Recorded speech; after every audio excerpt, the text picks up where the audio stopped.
भगवान देवाधिदेव महादेव की कृपा से आप और हमको श्रवण करने का सौभाग्य प्राप्त हुआ है। भगवान शंकर का चरित्र कह रहा है 21,600 श्वास जो प्रतिदिन इस शरीर से निकल रही है, प्रतिदिन।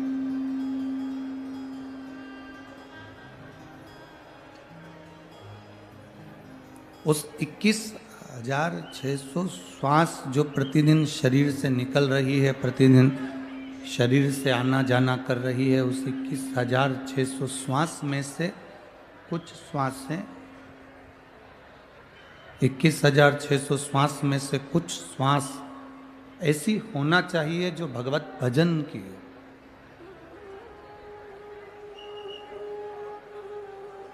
जैसे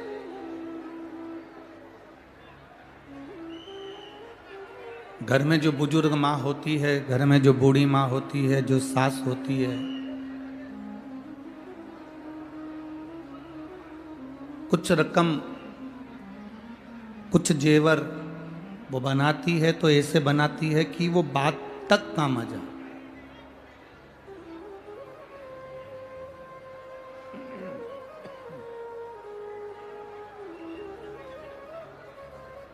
घर की एक बुजुर्ग माँ अगर कोई जेवर बनवा रही है तो वो ऐसे बनवाती है कि वो बात तक काम आए, आखिरी तक वो जेवर जो उसने बनवाए हैं अपनी बहू को, अपने पोता बहू को वो चढ़ा सके, वो काम में आ जाए। बचपन,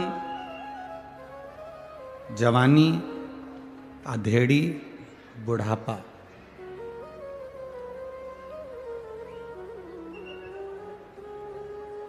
शिव महापुराण एक बड़ी सुंदर बात कहती है कि बचपन में जो आपने भजन किया, बचपन में जो आपने देवाधिदेव महादेव को एक लोटा जल समर्पित किया, बचपन में जो आप भगवान शंकर के मंदिर तक गए हो, जवानी में जो आपने भगवान शंकर का भजन किया है, जवानी में जो आप शिव के मंदिर तक गए हो,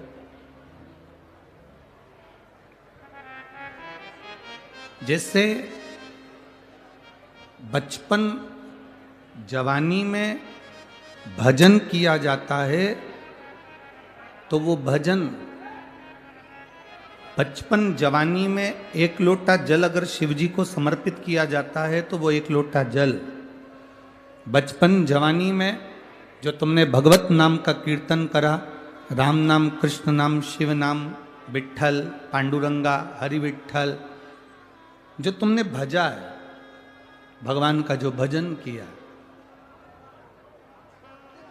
वो तुम्हारा भजन कभी भी बूढ़ा नहीं होता। तुमने जो बचपन और जवानी में जो भजन किया वो भजन तुम्हारा कभी बूढ़ा नहीं होता।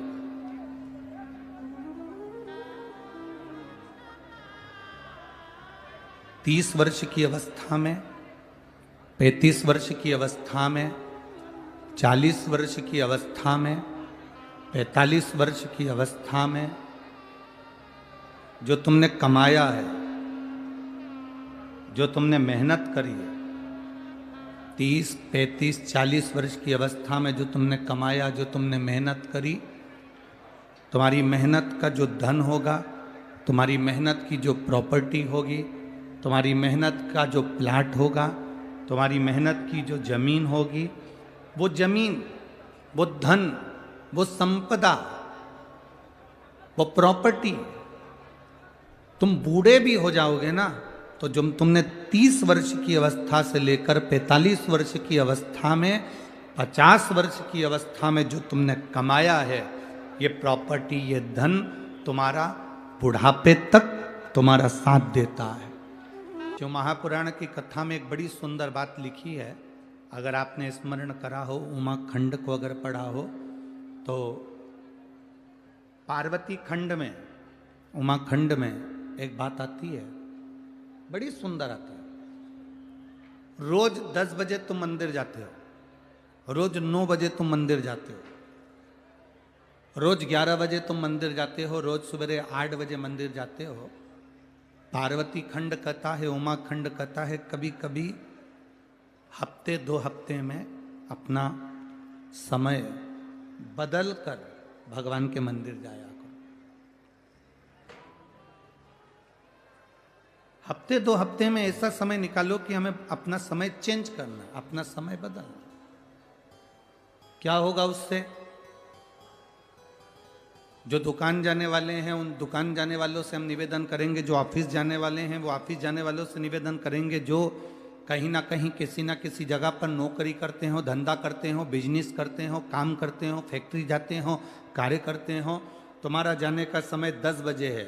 कभी प्रयास कर कर सुबह 9 बजे चले जाओ, कभी प्रयास कर कर 10:30 बजे चले गए, कभी प्रयास कर कर आगे पीछे थोड़ा सा समय हफ्ते में 1-2 बार जाकर देखना। अगर आप रोज 10 बजे दुकान पर जाते हो तो कभी एक प्रयास करना कि आज मैं सवेरे 9 बजे दुकान पर जाकर देखूं आखिर होता क्या है।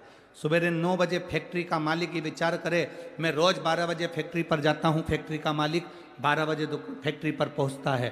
कभी फैक्ट्री का मालिक अगर 12 बजे की जगह 10 बजे 9 बजे फैक्ट्री पर जाकर खड़ा हो जाए। अपने व्यापार को जो तुम 1 बजे देखते हो, 2 बजे देखते हो, कभी समय चेंज कर कर सुबह 11 बजे पहुंच गए, कभी 10 बजे पहुंच गए। जब वहां जाकर पहुंचोगे तब तुम्हें अंदाजा लगेगा कि वहां तुम्हारे नहीं रहने पर या तुम समय पर जाते हो उस समय तो सब कुछ अच्छा मिलता है, पर जब तुम समय से हटकर जाते हो तो तुम्हें अंदाजा लगेगा कि जो तुम देखोगे कि मेरा कितना घाटा हो रहा है या मेरा कितना फायदा हो रहा है वो तुम्हें सम्मुख में नजर आएगा, वो तुम्हें सामने दिखेगा।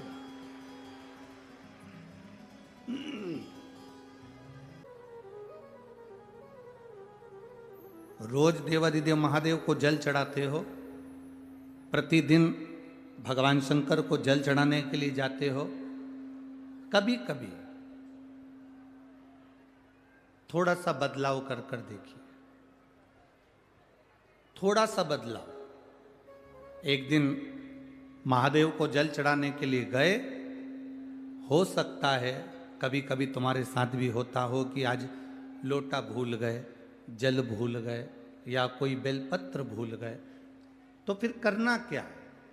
आज अगर हम पात्र लेकर नहीं आए, जल लेकर नहीं आए, लोटा लेकर नहीं आए, मंदिर में नहीं पहुंचे हैं या कोई सामग्री लेकर नहीं आए हैं, तो उस समय पर उस जगह पर फिर आप प्रयास करना कि जो मंदिर में सेवा मिल जाए, कोई सफाई करने का मौका मिल जाए, झाड़ू लगाने का मौका मिल जाए, बुआरी काटने का मौका मिल जाए, कुछ रंगोली डालने का मौका मिल जाए, तो उसको करने का प्रयास करिए, फिर उसको करें। उसका फल आपको मिलेगा। आज के जमाने में मकान बनाना कठिन नहीं है, आज के जमाने में गाड़ी लाना कठिन नहीं है, आज के जमाने में सेठ बनना, अमीर बनना कठिन नहीं है। पहले कुछ लोग होते थे जिनके पास में 1-2 लाख रुपए होते थे, लोग उनको लखपति कहते थे, लोग उनको करोड़पति कहते थे। आज इतने पंडाल में जितने बैठे हो ना, जितने इस पंडाल में बैठे हो, मेरे महादेव पर भरोसा रख कर कहता हूं कि आप में से कोई कंगाल नहीं, सब लखपति हो।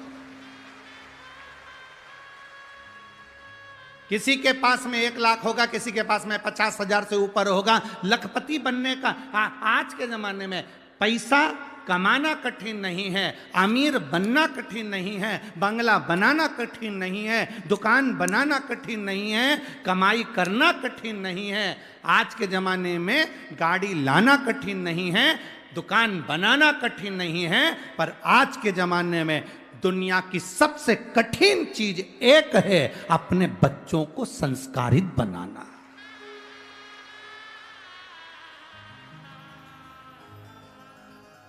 अच्छे अच्छे धनपति के बेटे जिनके पास में करोड़ों का धन है, उनके बेटे भी मय खाने में और होटल में पड़े मिलते हैं, मय खाने में और होटल में पड़े मिलते हैं।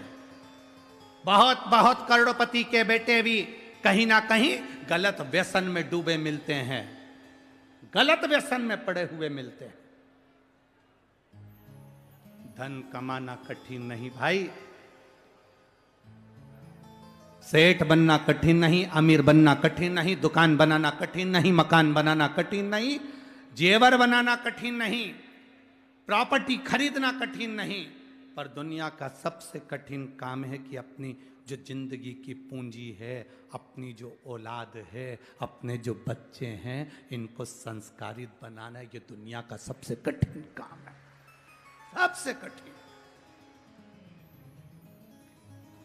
आपके बच्चे अगर संस्कारित हैं, आपको प्रणाम कर रहे हैं, आपको नमन कर रहे हैं, आपका कहना मान रहे हैं, आपके मुंह पर कभी मुंह नहीं चला रहे, आप सोफे पर बैठे हो, आपके बच्चे आपकी मर्यादा रखकर खड़े हुए हैं, साथ में नहीं बैठ पा रहे, नीचे बैठ जाते हैं। आपके बच्चे आपके कहने पर चल रहे हैं, आपके बच्चे से आपने कह दिया लोटा उठा जल शंकर जी को चढ़ा के जा, एक बार बच्चे के मुंह से ना निकले मम्मी मैं नहीं चढ़ाने जाऊंगा, मम्मी मैं ये काम नहीं करूंगा, मम्मी मैं ये सामान नहीं लाऊंगा, मम्मी मैं पानी भरकर नहीं लाऊंगा, मम्मी ये काम नहीं करूंगा। अगर आपके बच्चे आपके कहने पर चल रहे हैं, आपके बच्चे आपका कहना मान रहे हैं, आपके बच्चे अगर संस्कारित हैं, तो दुनिया के सबसे बड़े अमीर अरबपति आप हैं। दुनिया के सबसे बड़े अमीर अरबपति आप हैं। और अगर आपके बच्चे आपके विपरीत में चल रहे हैं, बच्चों से कहा गलत जगह मत जाओ, नहीं मानते, गलत संगत में मत पड़ो, नहीं मानते, बच्चे सुनते नहीं हैं, भाई बहुत कठिन है, बहुत कठिन।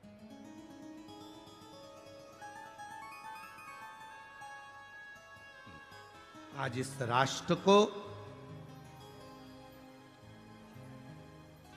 आज इस भारत की भूमि को आप कुछ दें ना दें, पर इतना निवेदन जरूर है कि अपने बच्चों को संस्कार दें। अगर बेटा बेटी संस्कारित होंगे तो ये राष्ट्र, मेरा भारत, सनातन धर्म फिर मजबूत हो जाएगा। घटेगा, ये घटेगा नहीं। इस राष्ट्र को मजबूत करने के लिए हमें अपना संस्कार देना जरूरी है, अपने बच्चों को संस्कारित बनाना जरूरी है, अपने बच्चों को श्रेष्ठ मार्ग बताना जरूरी है, अपने बच्चों को नेक पथ तक पहुंचाना जरूरी है। हम क्या दे रहे हैं बच्चों को?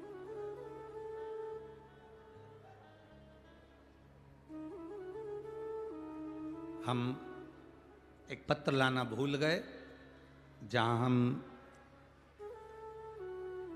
चेतन जी मंडोरा जी के यहाँ हम रुके हुए हैं, तो जिस कक्ष में हम रुके हुए हैं उस कक्ष में वो पत्र रखा हुआ है। एक माँ ने उस पत्र में लिखा, अगर वो यहाँ बैठी हो तो खड़ी हो सकती है। उस पत्र में उसने लिखा, मेरा पति कभी भगवान को नहीं मानता था,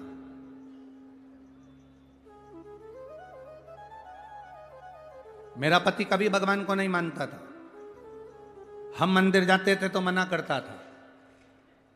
अब इतना वो नशा करता था, इतना खाने पीने में लगा रहता था कि पूरा घर बर्बाद हो रहा था। तब क्या करा जाए, तब क्या करा जाए? अब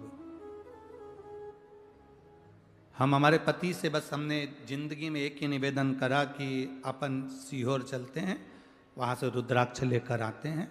हम हमारे पति को जैसे तैसे मना कर सीहोर ले गए, वहाँ से रुद्राक्ष लिया, उन्होंने वो रुद्राक्ष वहाँ रखा। हमने कंकर शंकर की पूजन करी, हमारे पति ने वो रुद्राक्ष की पूजन करी, और वही रुद्राक्ष मेरे पति ने गले में धारण कर लिया। गुरुजी, आज 2.5 साल हो गए, मेरे पति ने न मदिरा को हाथ लगाया न मांस को हाथ लगाया। वो पत्र जो हम मंडोरा जी के यहाँ रुके हैं, चेतन जी मंडोरा जी के यहाँ, वहाँ रखा है। आज शाम को जाने के बाद हम मंडोरा जी को पत्र दे देंगे, आप भी पढ़ना उस पत्र को, उस पत्र का स्मरण करिएगा। अगर पक्की दृढ़ता आपके भीतर है पक्का भरोसा आपके भीतर है, पक्का विश्वास आपके भीतर है, तो आप जिंदगी में कभी हार नहीं सकते। आपका विश्वास, आपका भरोसा आपको बल प्रदान करता है।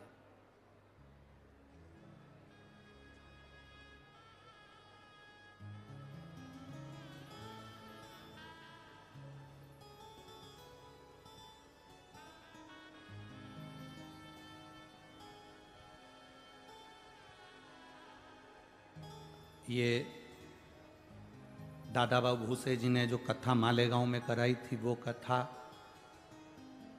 परभणी वाले सांसद जी ने जो कथा कराई थी वहाँ की कथा, ये धूलिया की कथा, आकोला की कथा, और भी जहाँ जहाँ कथा आप लोग अगर टीवी पर देखते होंगे तो हमारे यहाँ पर माइक पर आशीष जी कभी ज़्यादा नाम नहीं बोलते कि यह माल्यार्पण करने आएंगे, वो माल्यार्पण करने आएंगे। थोड़े बहुत नाम 2, 4, 8 जो रहते हैं वो मूल बोल देते।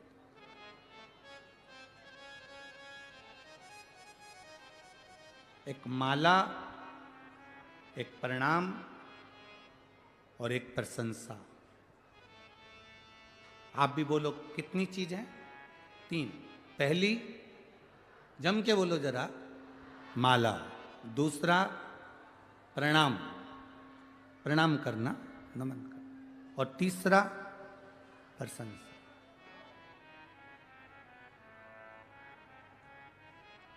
ये 3 चीजें जिसको बहुत अच्छी लगती है, जिसको बहुत अच्छा लगता है कि लोग मुझे प्रणाम करें, दुनिया के लोग मुझे नमन करें। दक्ष प्रजापति को महादेव ने प्रणाम नहीं करा था, और दक्ष प्रजापति को सबने प्रणाम करा, पर महादेव ने नहीं करा। ये दक्ष प्रजापति के भीतर होना था कि सबने प्रणाम करा, मेरे जमाई ने प्रणाम नहीं करा तो मुझे श्राप नहीं देना चाहिए, मुझे अपशब्द नहीं कहना चाहिए। पर जिसको प्रणाम करवाने का शौक होता है, वो एक न एक दिन बर्बादी के कतार पर आकर खड़ा हो जाता है, बर्बादी की कतार पर आकर खड़ा हो जाता है। दूसरे नंबर पर माला ज्यादा ना पहने, ये अहंकार उत्पन्न कर देती है। इसलिए कोई माला देता भी है तो उस माला को आपको समर्पित है, ये माला अहंकार उत्पन्न कर देती है। तीसरे नंबर पर अधिक प्रशंसा, किसी व्यक्ति की बहुत प्रशंसा करो, वो अभिमान उत्पन्न कर देती है। माला के चक्कर में तो बहुत झगड़े भी होते हैं महाराज। माला, प्रणाम और प्रशंसा, इन 3 से बच लो। इन 3 से जितना बच सकते हो बचो, जितना बचोगे उतना सुख पाओगे, जितना बचो। और माला से अगर प्रेम करना है तो फूल की माला से प्रेम मत करो, अगर माला से प्रेम करना है तो रुद्राक्ष और तुलसी की माला से प्रेम करो। जिसने रुद्राक्ष और तुलसी की माला से स्नेह कर लिया, जिसने रुद्राक्ष और तुलसी की माला को अपने हृदय में धारण कर लिया, वो जिंदगी में परमात्मा को अपने करीब में लेकर आए।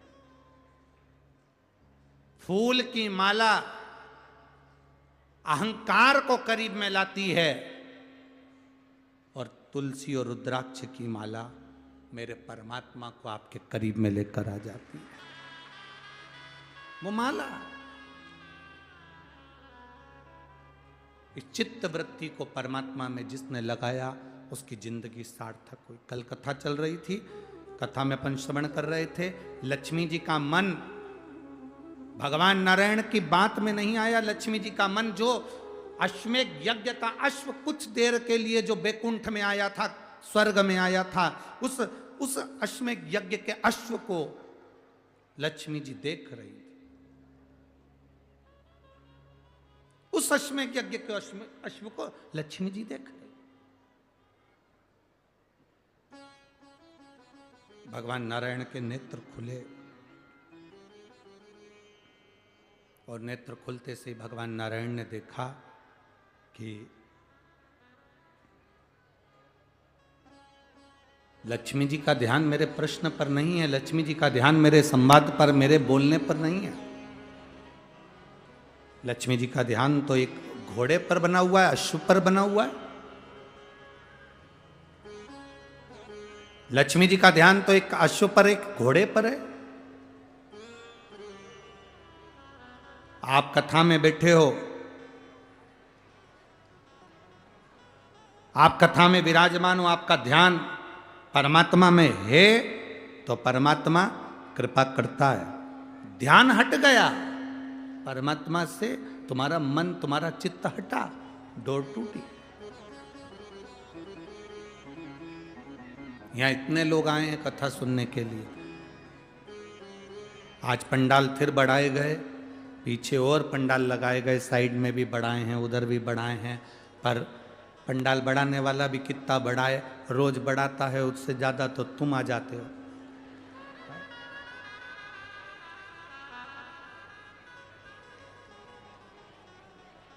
वो तो महाराष्ट्र की पुलिस प्रशासन को, यहाँ के कलेक्टर की कृपा है आप लोगों पर। मन को लगाना है शिव में। लक्ष्मी जी ने अपने मन को नहीं लगाया भगवान नारायण की बातों में। जिसने श्रेष्ठता से, मन से, हृदय से, चित्त से शिव महापुराण की कथा को अपने अंदर उतार लिया, उसकी जिंदगी सार्थक हो गई। जो उतारने के बाद भी अपने जीवन को दोहरी जिंदगी में जीता है, वो फिर नष्ट हो गया। दोहरी जिंदगी किसको कहते हैं, थोड़ा समझिएगा। आप देवादिदेव महादेव को जल चढ़ा रहे हो, आपका चढ़ाया गया जल आपको अच्छा लग रहा है और दूसरा अगर जल चढ़ा रहा है तो उससे आप नफरत कर रहे हो, वो श्रेष्ठता नहीं। इसको दोहरी जिंदगी कहते हैं, इसको दोहरा कर्म कहते हैं, इसको दोहरी भाव कहते हैं, दोहरी दृष्टि कहते हैं। आज के जमाने में प्रत्येक व्यक्ति दोहरी जिंदगी जी रहा। अपना बेटा अगर अच्छे नंबर से पास हो गया और पड़ोसी के बेटे के 2 नंबर, 5 नंबर, 10 नंबर ज्यादा आ गए, तो अपना बेटा पास हुआ तो पड़ोसी का बेटा अच्छे नंबर से पास हो गया, तो दोहरी जिंदगी में फिर कह दिया उसकी तो वहां पर पहचान होगी, पैसे वाला है, थोड़ा पैसा दे दिया होगा इसलिए काम हो गया होगा। दोहरी जिंदगी है,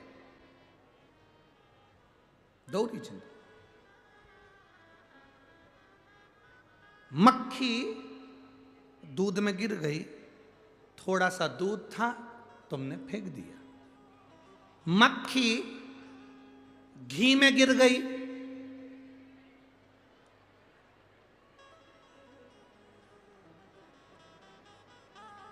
धुलिया वालों 5 किलो घी में मक्खी गिर जाए, फेंक दोगे? नहीं, मक्खी को फेंक दोगे, पर घी को। है ना दोहरी जिंदगी। दूध में गिरी, दूध फेंक दिया, पानी में गिरा, पानी फेंक दिया, खीर में गिरी, खीर फेंक दी, रबड़ी में गिरी, रबड़ी फेंक दी, हलवे में गिरी, हलवा फेंक दिया, घी में गिर गई, घी नहीं। दोहरी जिंदगी। हमारा पूरा जीवन दोहरी जिंदगी में चलता है, दोहरी जिंदगी। दामाद अच्छा मिल जाए, मेरी बेटी को साथ लेके चलता है,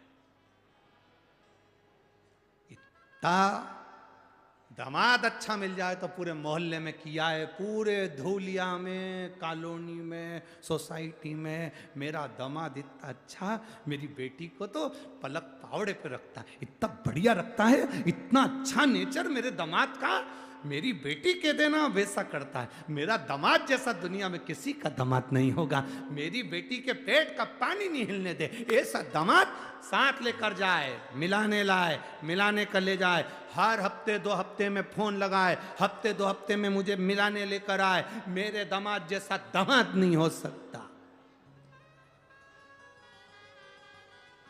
अब जैसा तुम्हारा दामाद कर रहा है, वैसा कि वैसा ही तुम्हारा बेटा।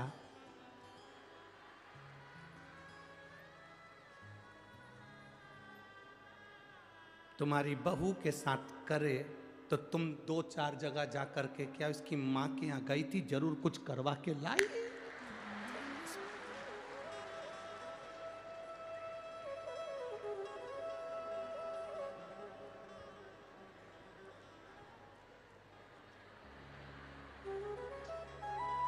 सही है कि गलत है ना दोहरी जिंदगी? दामाद करे तो बहुत बढ़िया, दामाद बेटी को घुमाए तो बहुत बढ़िया, दामाद बेटी को होटल ले जाए तो बहुत बढ़िया, दामाद बेटी को कपड़े दिलाए तो बहुत बढ़िया, दामाद बेटी को रकम दिलाए तो बहुत बढ़िया, दामाद बेटी के साथ में अपने ससुराल आए तो बहुत बढ़िया, और तुम्हारा बेटा तुम्हारी बहू को घुमाए तो बुरा, तुम्हारा बेटा तुम्हारी बहू को रकम दिखाए तो बुरा, तुम्हारा बेटा तुम्हारी बहू को साड़ियां दिलाए तो बुरा, और तुम्हारा बेटा तुम्हारी बहू के घर चले जाए तो बुरा। फिर दे दोहरी जिंदगी क्यों जी रहे हो? ये दोहरी जिंदगी किसके लिए जी रहा है?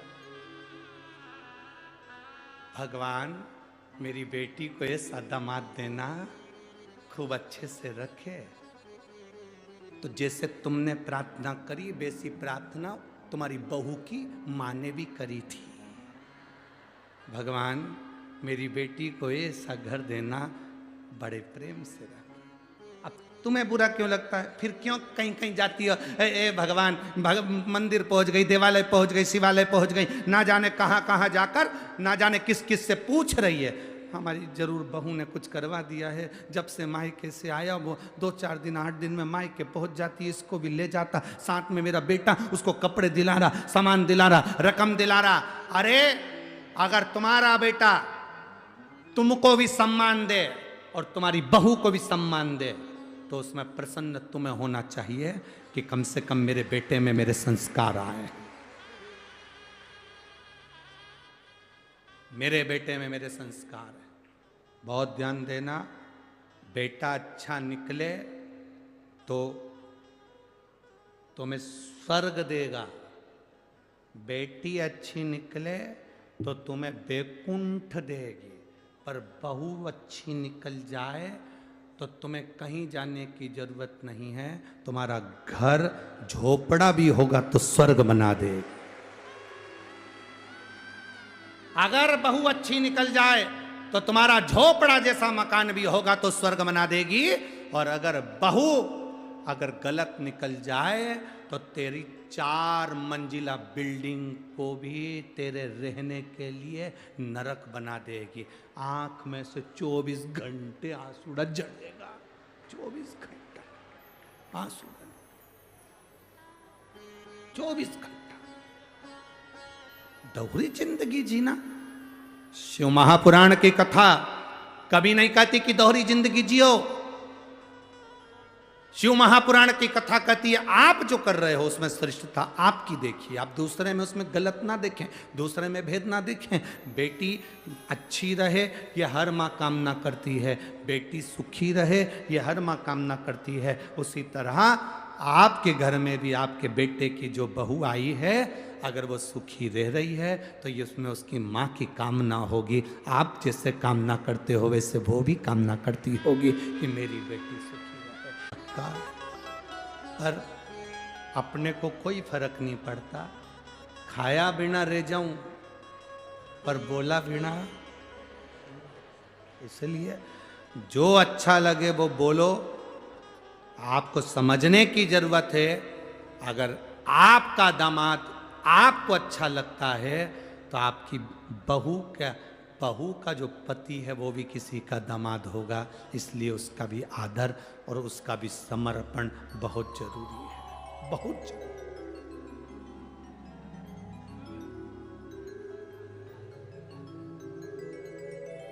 बहुत जरूरी। महाराज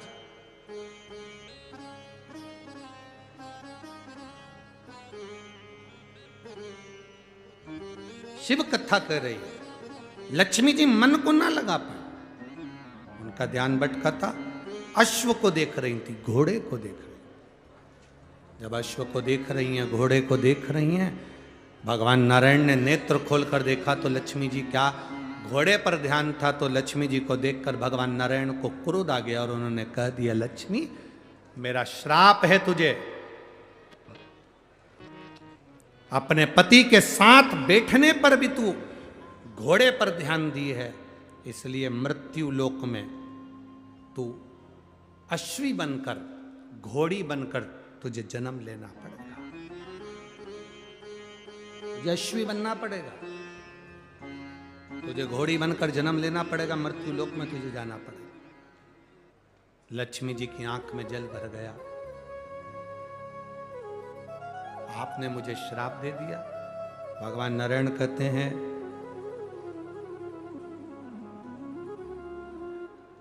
पति के साथ में होने पर,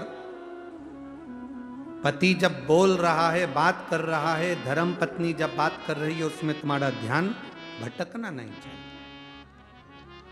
शिव महापुराण एक बड़ी सुंदर बात कहती है, जब तुम्हारे घर में कोई अतिथि आए, तुम्हारे घर में कोई मेहमान आए, तुम टीवी पर, मोबाइल पर कथा सुन रहे हो तो टीवी मोबाइल चलने दो।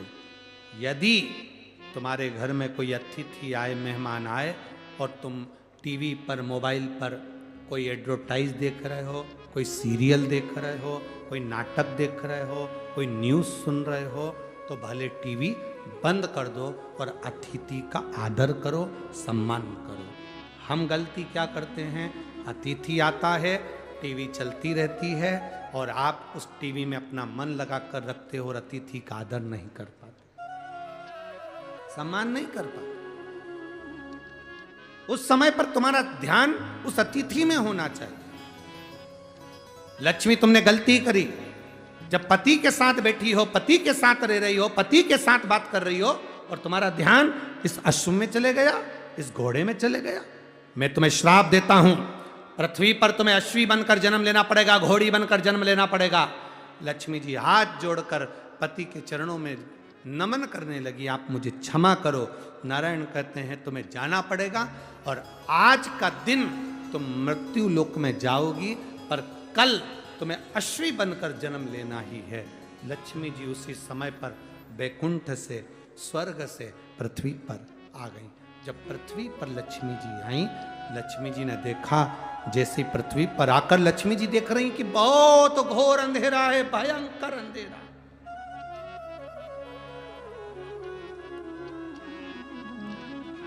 आज लक्ष्मी जी पृथ्वी पर आई, घोर अंधेरा, अमावस्या की रात्रि है, भयंकर रात्रि, चारों तरफ अंधेरा ही अंधेरा।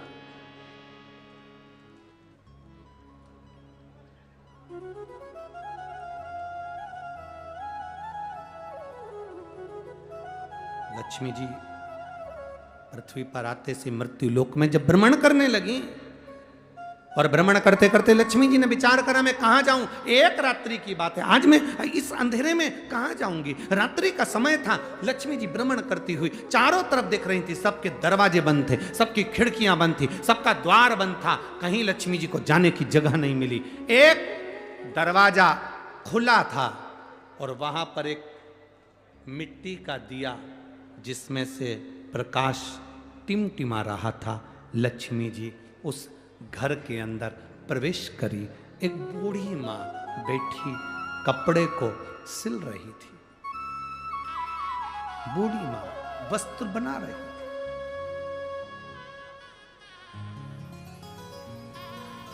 एक बूढ़ी मां वस्त्र बना रही है, एक बूढ़ी मां कपड़े को सिल रही है। अब लक्ष्मी जी अंदर जाकर बूढ़ी माता को नमन किया, प्रणाम किया। लक्ष्मी जी ने कहा, मां क्या मैं एक रात्रि आपके यहां रुक सकती हूं? बूढ़ी मां काम में लगी हुई थी, उसने गादी बिछा दी, एक तकिया दे दिया और लक्ष्मी जी को पहचानी नहीं। इतना कहा, बहन आप आराम करो, आप रुको, आप रहो। मां मुझे भूख लग रही है। भूख लग रही है? कपड़ा छोड़कर मां, कपड़ा छोड़कर मां, कपड़े को छोड़कर मां उस माता लक्ष्मी को पहचानी नहीं, पर एक स्त्री के लिए भोजन ढूंढने के लिए गई। पर घर इतना साधारण सा था, बड़ी गरीब परिस्थिति का था। भोजन जितना बनाया था वो समाप्त हो चुका था।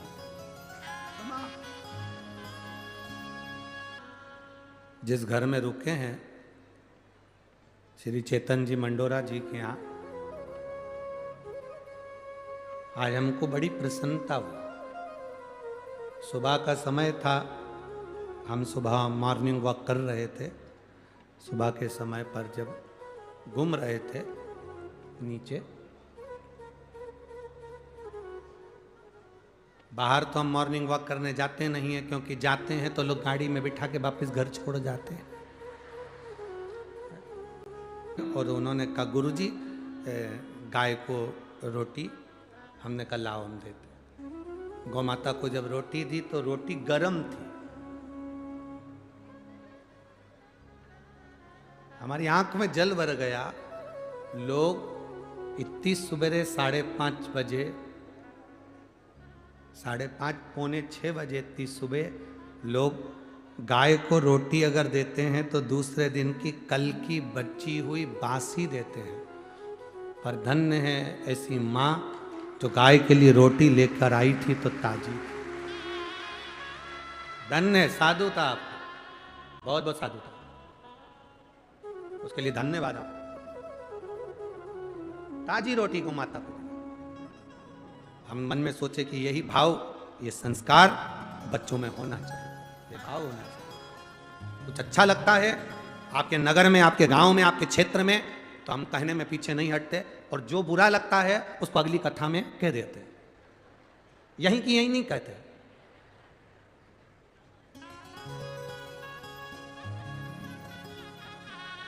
क्योंकि यहां कहेंगे तो दाना पानी तुम्हारा ही है।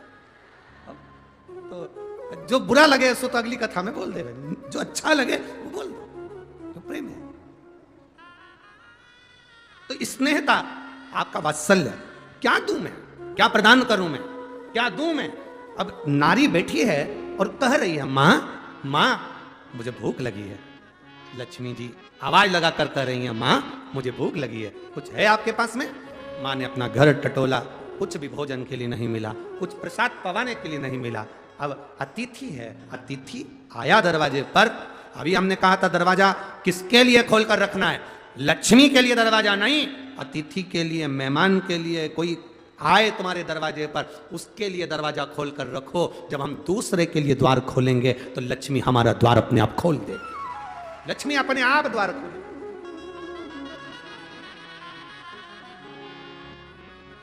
मां भूख लगी है मुझे। इतने में बूढ़ी मां ने कपड़ा फेंका, वस्त्र बनाने वाला कपड़ा बूढ़ी मां ने जमीन पर डाला और कहती है रुक जा बेटा, मैं अभी अंदर से आती हूं। भोजन देखती हूं। भोजन देखा, डब्बे में भोजन नहीं था, कुछ सामग्री नहीं थी। भोजन होता, कुछ सामान होता तो बना देती, पर ये तो रोज कपड़ा सिलती है, कपड़ा बनाती है, बेचती है। धन आता है, कपड़ा बेचकर जो पैसा मिलता है उसको आनंद में धारण कर लेती है।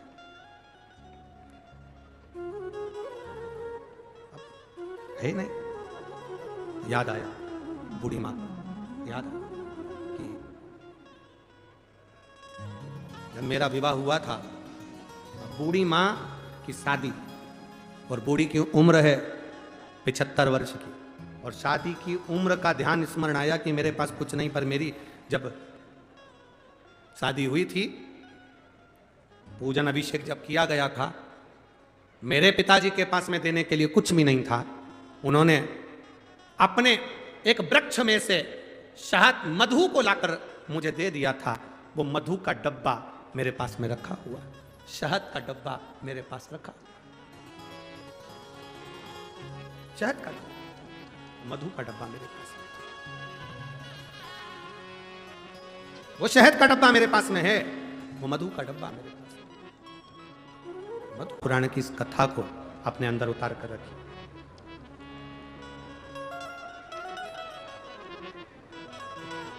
राम सिंह 75 वर्ष की बूढ़ी मां, और 75 वर्ष की बूढ़ी मां, और उसके विवाह में जो पिता ने शहद दिया था, मधु दिया था, 75 वर्ष की। और 75 वर्ष की बूढ़ी मां को जो शहद दिया गया, दहेज में जो मधु दिया गया था, वो शहद, वो मधु, वो शहद, वो मधु उसके पास में था, उसके स्मरण में आ गया। इसमें और उसके स्मरण में आया कि जो मधु है मेरे पास में, मुझे देना चाहिए। परंतु वो डब्बा जिसमें मधु भरा हुआ था, जिसमें शहद भरा हुआ था, वो डब्बा ढूंढा जा रहा है। वो मधु का डब्बा, वो शहद का डब्बा ढूंढा जा रहा है। और मधु का डब्बा जब ढूंढने के लिए बूढ़ी मां लगी, दरवाजे पर जो दीप लगा हुआ था प्रकाश के लिए, वो दीप को उठाकर लेकर आई। अपने द्वार पर आए हुए अतिथि का आदर, सम्मान, सत्कार कैसा होना चाहिए, ये शिव महापुराण की कथा कर रहे। आपके द्वार पर आया हुआ अतिथि, उसका आदर, उसका सम्मान, उसका सत्कार कैसा होना चाहिए, ये शिव पुराण बता रहे। इसीलिए इस महाराष्ट्र की पवित्र भूमि पर जगह जगह पर लिखा रहता है अतिथि देव।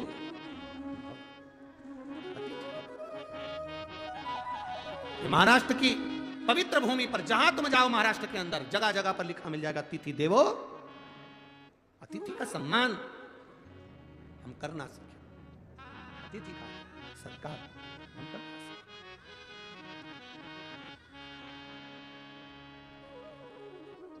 देखा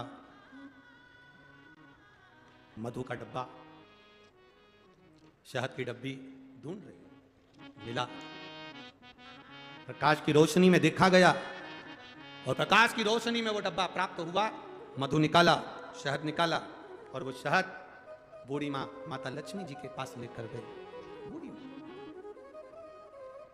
माता लक्ष्मी जी के पास लेकर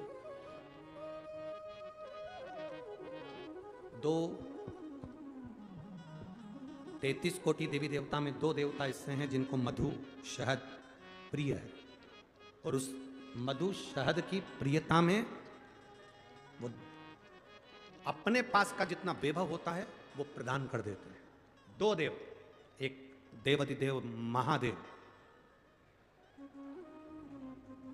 33 कोटि देवी देवता में एक देव ऐसे हैं जिनको महा संबोधन से संबोधित किया गया। कौन है वो? जम के बोलो जरा। महादेव, जिनको महासंबोधन से संबोधित किया गया, संबोधित किया। और 33 कोटि देवताओं की जो धर्म पत्नियां हैं, देवियां, उन देवियों में केवल एक देवी है जिस देवी के नाम के आगे महा का संबोधन लगाया गया, वो केवल एक लक्ष्मी है जिसे महालक्ष्मी कहा गया। महासंबोधन, एक महादेव है और दूसरी महालक्ष्मी। बाकी के किसी देवी के आगे महा का संबोधन नहीं दिया गया। महालक्ष्मी का संबोधन त्रिदेवी में, पार्वती मैया हो, सरस्वती मैया हो, उसमें महालक्ष्मी का संबोधन, महासंबोधन लक्ष्मी के आगे आया। और त्रिदेव में महासंबोधन देवाधिदेव महादेव के सामने आया। इसलिए इन एक महादेव और एक महालक्ष्मी, ये 2 देवता ऐसे हैं, एक देवता एक देवी ऐसी हैं जिन पर मधु का प्रयोग सुख प्रदान करता। अब दुनिया के लोगों ने कहा गुरु जी आप एक बात कर देते हो, शिव कथा कर रहे, एक देव महादेव और दूसरे नंबर पर देवी लक्ष्मी महालक्ष्मी, जिन पर मधु का प्रयोग। एक हमने पहले कथा में कहा था कि उसका लोगों ने उपहास भी किया, हंसी भी उड़ाई, पर लोगों ने उसका प्रयोग करा तो फल भी पाया। आज भी उस पत्र को, यहाँ पर भी एक पत्र है उसका, हम बताएंगे। हमने कहा था कि बीज पत्ती पर शहद लगाकर जब आप अपनी पूरी मेहनत करें, पूरा कर्म करें और अच्छी मेहनत में तल्लीन रहें, और मेहनत करते हुए जब किसी कार्य के लिए जाएं तो मध्य पत्ती में मधु लगाकर, शहद लगाकर, सुना था कि नहीं सुना था? शहद लगाकर शिवलिंग पर उसको लगाकर फिर जाइए, कार्य में सफलता मिलती है। ये हमने कहा था। अब दुनिया के लोग भले हंसे, पर जिन्होंने स्कंद पुराण पढ़ी हो, कुर्म पुराण पढ़ी हो, लिंग पुराण पढ़ी हो, मत्स्य पुराण पढ़ी हो, और जिसने कभी जिंदगी में एक बार शिव महापुराण का स्मरण करा हो या देवी भागवत का स्मरण करा हो, तो उसमें मधु का, शहद का बड़ा महत्व बताया गया। मधु का, शहद का बड़ा महत्व। शहद, मधु एक देवाधिदेव महादेव को समर्पित करने वाला और एक मां लक्ष्मी को समर्पित करने वाला क्या देता है, ये शिव पुराण की कथा कर रही है। जब बूढ़ी मां के पास में कुछ भी नहीं था, 80 साल, 70, 80, 50, 60 साल पुराना शहद, मधु रखा था। शहद, आप लोगों में से कितने लोग हैं जिनके घर में शहद है, मधु है? रखो। अब मधु आपके घर में है, कोई सामान आपके घर में दाल भर कर रखना, उसमें कीड़े पड़ जाएंगे, सड़ जाएगी, दूध रख दिया, घी रख दिया, 10 साल, 5 साल, 8 साल, 15 साल में उसमें कीड़े पड़ सकते हैं, वो सड़ सकता है। पर केवल एक मधु, शहद ऐसा होता है जो 50 साल तक भी रखा रहे तो सड़ता नहीं है, बल्कि औषधि बन जाता है। शहद अगर 40 साल का भी रखा है, मधु अगर 30 साल 50 साल का भी रखा है तो वो औषधि का काम करता है। और केवल मधु, शहद डब्बे में जैसे औषधि का काम करता है, वैसे ही हमारी जिह्वा में भी अगर हम शहद, वो कहते हैं ना कि शहद जैसी वाणी बोलते हैं, जो शहद जैसी वाणी बोलता है वही दुनिया पर राज्य कर पाता है, जो कड़वा बोलता है वो राज्य नहीं कर पाता। शहद जैसी वाणी, उस मधु का बड़ा प्रयोग है, मधु की बड़ी विशेषता। एक देवाधिदेव महादेव में और एक देवियों में महालक्ष्मी, देवियों में महालक्ष्मी। कभी प्रयास करना, प्रयोग कर कर देखना। एक देव दीपावली आती है, कभी तुम लोगों ने पढ़ा? पंचांग में, कैलेंडर में उसका वर्णन आता है। पढ़ी है देव दीपावली? अरे बोलो तो जम के, पढ़ी है? एक देव दीपावली आती है, एक दीपावली, एक देव दीपावली। इन दोनों दीपावली के दिन अगर प्रयास करना, अगर बहुत कष्टमय जीवन चल रहा हो, फैक्ट्री भी ना चले, दुकान भी ना चले, व्यापार भी ना चले और कर्जा बढ़ते जा रहा हो, टेंशन ही टेंशन पूरी जिंदगी में हो रहा हो, कहीं से संपदा आ नहीं रही हो, धक्के की जिंदगी चल रही हो, तो एक बार मधु का प्रयोग कर कर देखना। महालक्ष्मी की अगर पूजन कर रहे हो देव दीपावली पर या दीपावली पर, तो पान के पत्ते पर एक शहद की बिंदी रखकर लक्ष्मी जी को भोग लगाइए और शंकर जी के मंदिर में उसी दीपावली को या देव दीपावली पर शंकर भगवान के शिवलिंग पर एक पत्ते पर या पुष्प पर एक बूंद शहद लगाकर शिव जी को समर्पित कर कर देखिए। अगला वर्ष तक इंतजार करना, बाबा आपकी जिंदगी में 4 चांद ना लगा दे उस मधु के बल पर, तो आनंद के लिए प्रयास करिए। मधु में क्या बल है? जब समाप्त हो जाए तब परमात्मा की भक्ति मूल हो जाती है। महाराज, आगे बढ़ना है, मंजिल तक जाना है, बहुत आगे तक जाना है, तो अपने भीतर के अहम को, अपने भीतर के अहंकार को, अपने भीतर की तृष्णा को, अपने भीतर के लोभ को, अपने भीतर के अहम को आपको निकालना पड़ेगा।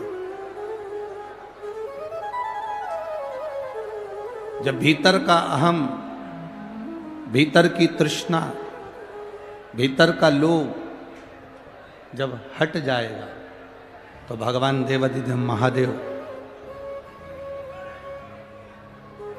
स्वयं आपके नजदीक में, आपके करीब में आ जाएगा।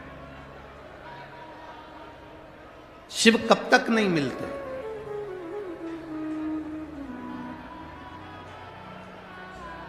शिव कब तक नहीं मिलेंगे? शिव महापुराण की कथा कहती है बाबा देवाधिदेव महादेव कब तक नहीं मिलते। कहा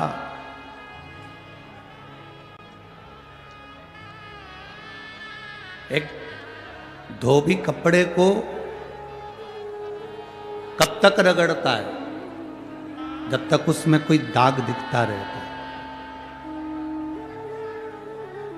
जब तक उसमें कोई दाग नजर आएगा, जब तक उसमें कोई दाग दिखेगा, तब तक धोबी कपड़े को घिसता रहेगा, धोता रहेगा।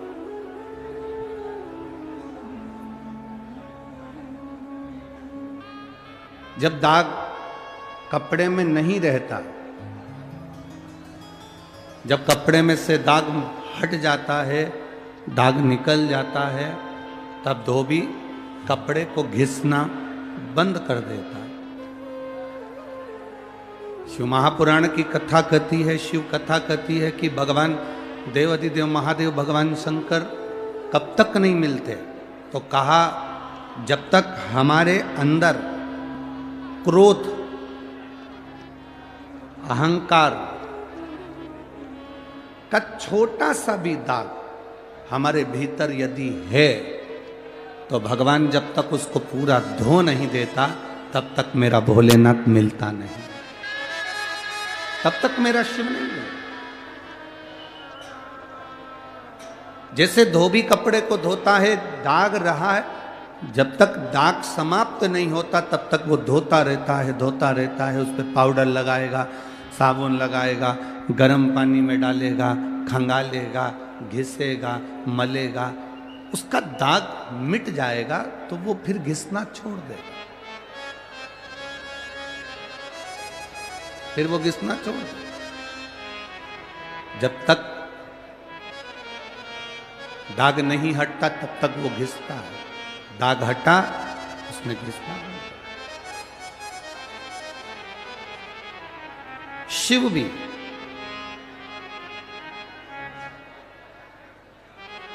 जब तक आप भीतर अहंकार भरा हुआ है, थोड़ी सी तृष्णा भरी हुई है, थोड़ा सा क्रोध भरा हुआ है, थोड़ा सा अहम भरा हुआ है, वो घिसेगा, थोड़ा दुख आएगा, तकलीफ आएगा, कष्ट आएगा, तकलीफें आएंगी, थोड़ा दुख, थोड़ा कष्ट, थोड़ी तकलीफ जिंदगी में आएगी, पर घबराना नहीं है,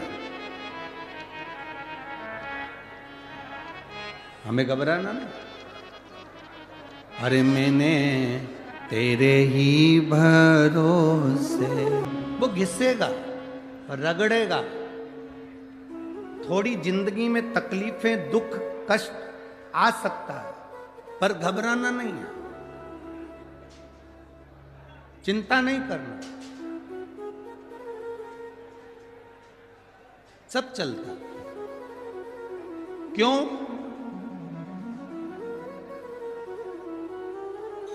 आप लोगों ने गाय चराने वाले को देखा है कभी? जम के तो बोलो रे धूलिया वाले जरा। गाय चराने वाले को देखा है? बकरी चराने वाले को? ठीक है, बकरी चराने वाला बकरी चराता है, पानी भी पीता है, रेडियो में गाना भी सुनता है, बोलो सही है कि गलत है? छाता लेके चलता भी है, रोटी भी खाता है, पर बकरी चराने वाले का ध्यान कुछ भी करे पर ध्यान बकरी पर रहता है। बोलो रहता कि नहीं रहता? जम के तो बोलो जरा, रहता है ना? बकरी चराने वाले का ध्यान बकरी पर रहता है, गाय चराने वाले का ध्यान, बोलते जाओ जरा, गाय पर रहता है, और दुनिया चलाने वाले का ध्यान दुनिया के एक एक व्यक्ति पर रहता है। बकरी चराने वाले का ध्यान बकरी पर रहेगा, गाय चराने वाले का ध्यान गाय पर रहेगा, वो कुछ भी करे पर उसका ध्यान गाय पर रहता है। रेडियो सुने, सोए, जागे, खाए, पिए, पर ध्यान गाय पर है, कुछ भी करे पर ध्यान बकरी पर है। उसी तरह जिसने ये दुनिया बनाई, जिसने ये सृष्टि बनाई, जिसने ये रचना करी, मेरे देवाधिदेव महादेव का ध्यान एक छोटा सा छोटा जीव है, जलचर है, थलचर है, वायुचर है, मनुष्य है, पशु है, पक्षी है, कोई भी, उसका ध्यान सब पर, सब पर उसका।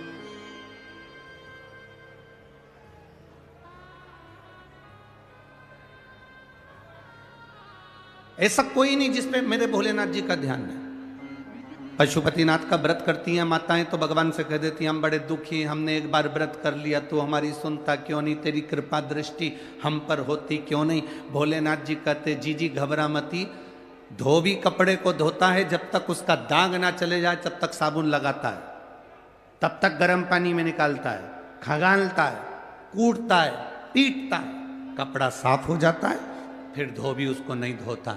भगवान कहते हैं, तूने एक बार पशुपति व्रत करा, काम नहीं हुआ, चिंता मत कर, थोड़ा सा दाग रह गया होगा, वो और धुल जान दे, फिर वापिस कर, नहीं हुआ काम फिर वापिस कर, बाबा सुनेगा जरूर।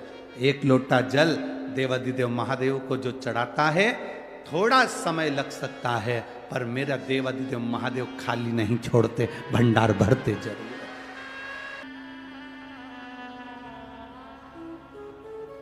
कोई कहता है कि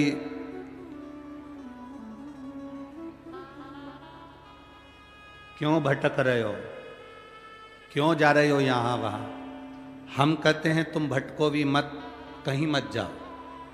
तुम्हारे घर के नज़दीक में जो शंकर का शिवालय हो, तुम्हारे घर के नज़दीक में जो शंकर का मंदिर हो, शिव मंदिर हो, शिवालय हो, उस शिवालय में जाकर 1 लोटा जल प्रतिदिन चढ़ाना प्रारंभ करो।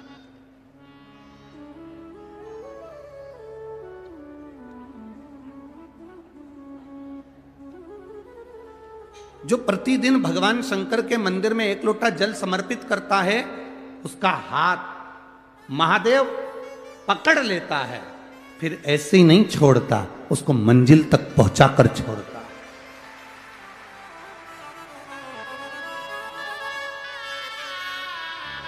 वो ऐसे ही नहीं छूट सकता।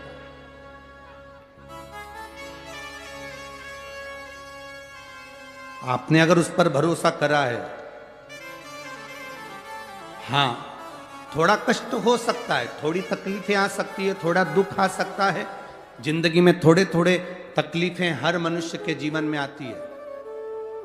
कोई संत, कोई साधु, कोई गुरु, कोई ब्राह्मण, कोई बहुत बहुत बड़ा महाराज भी अगर तुमको कह दे कि उसकी जिंदगी में दुख नहीं है, तो समझ लेना कि झूठ बोल रहा।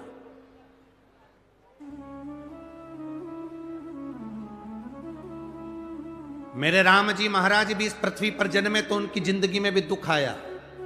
मेरे भगवान कृष्ण भी इस पृथ्वी पर जन्मे तो उनकी जिंदगी में भी दुख आया। माता जानकी भी इस पृथ्वी पर प्रगटी तो उनकी जिंदगी में भी दुख आया। राधा रानी भी इस पृथ्वी पर प्रगटी तो उनकी जिंदगी में भी दुख आया। संसार में अगर जन्म लिया है, मृत्यु लोक में अगर तुम पैदा हुए हो, पृथ्वी पर अगर तुम आए हो, तो तुम्हारी जिंदगी में दुख ये नहीं कि नहीं आएगा। हमारे पूर्व के कर्म के अनुसार हमारी जिंदगी में दुख, हमारी जिंदगी में तकलीफें आती है, पर वो दुख मिटेगा कैसे?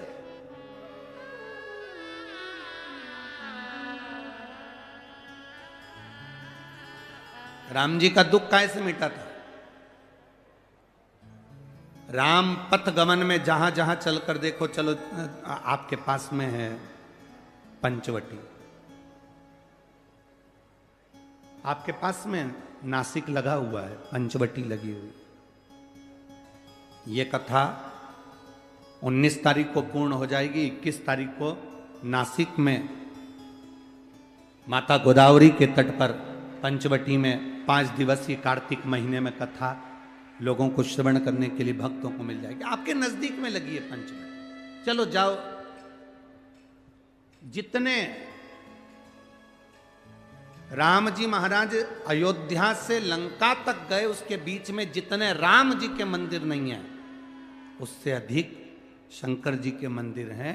उसका कारण केवल एक है, राम जी जहां रुकते थे वहां शंकर भगवान के शिवलिंग की स्थापना करते थे, पूजन करते थे, और वहां से फिर आगे बढ़ते थे, फिर आगे बढ़ते थे, फिर आगे बढ़ते थे। बिना शंकर की आराधना के, बिना शंकर भगवान को 1 लोटा जल चढ़ाए बिना मेरे राम जी महाराज आगे बढ़ते ही नहीं थे। भगवान कृष्ण के जीवन का चरित्र उठाकर देखो। मेरे ठाकुर जी का नियम था, 1 लोटा जल चढ़ाए बिना कृष्ण आगे बढ़ते नहीं थे। श्री दशरथ जी महाराज के जीवन चरित्र को उठाकर देखिए। सूर्य नारायण भगवान को जल और शंकर भगवान को जल चढ़ाए बिना दशरथ जी महाराज आगे बढ़ते नहीं थे। श्री जनक जी महाराज के चरित्र को उठाकर देखिए। 1 लोटा जल चढ़ाए बिना जनक जी महाराज अपनी सभा में नहीं जाते थे।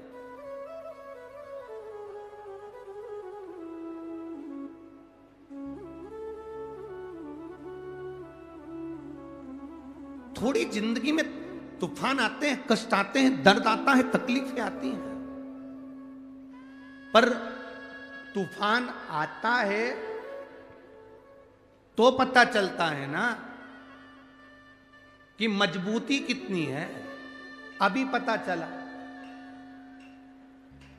चला कि नहीं चला? अरे बोलो तो जम के, पता चला ना कि मजबूती कितनी है। ये हवा चलती है, तूफान आता है, तब पता चलता है मजबूती कितनी है। उसी तरह दूसरे धर्म के लोग तुम्हें डिगाने के लिए आगे बढ़ते हैं, पर तुम्हारे भीतर का सनातन धर्म दिखा देता है कि मजबूती कितनी।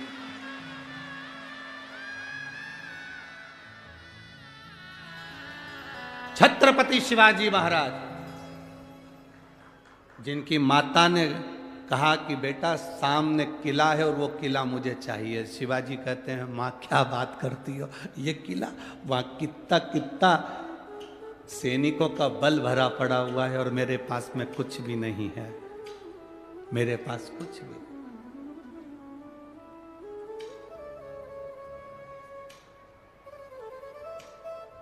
जीजाबाई के शब्द जब श्रवण किए, छत्रपति शिवाजी महाराज को छत्रपति का संबोधन स्वयं उनकी माता ने दिया है, स्वयं उनकी माता ने।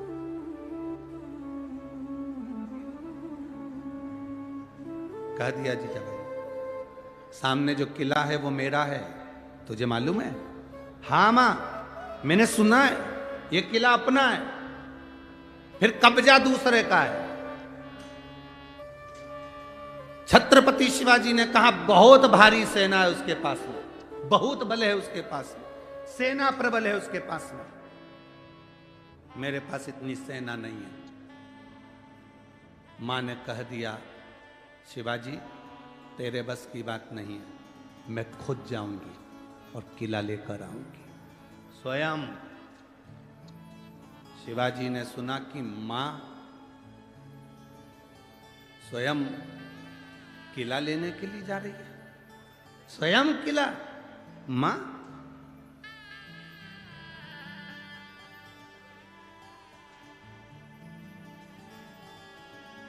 बोतल के दूध में और मां के दूध में बहुत बड़ा अंतर है, बहुत बड़ा अंतर।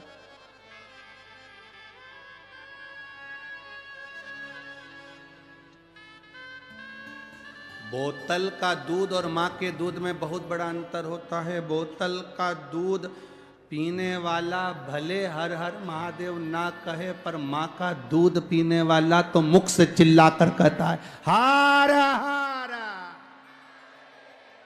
और शिवाजी ने कहा दिया मां तुझे जाने की जरूरत नहीं, अब मैं जाऊंगा। मां कहती है सेना, शिवाजी कहते सेना की जरूरत नहीं है मां, तेरा दूध पिया है, लज्जित नहीं होने दूंगा, सनातन धर्म की ध्वजा स्थापित कर। जब पूरा किला शिवाजी ने जीत लिया और मां के पास में आए, तब मां कहती है मेरा बेटा केवल शिवाजी नहीं, छत्रपति शिवाजी है, ये मेरा पुत्र है, ये मेरा बेटा है।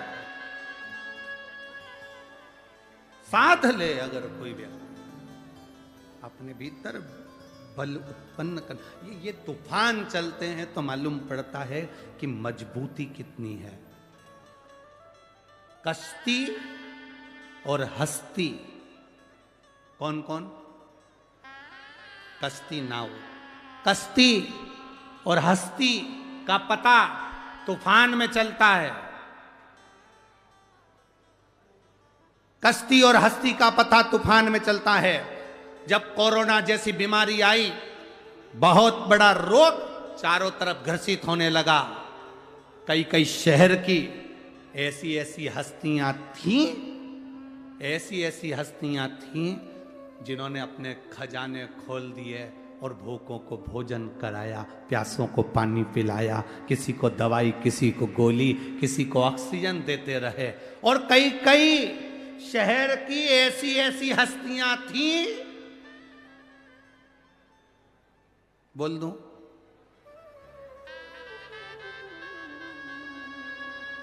पक्का?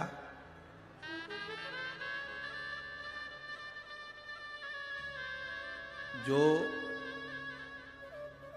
धन को गले लगाकर पड़े रहे, पड़े रहे, पड़े रहे, ना दान कर पाए ना पुण्य कर पाए, आखिरी में उनको ही कोरोना हो गया।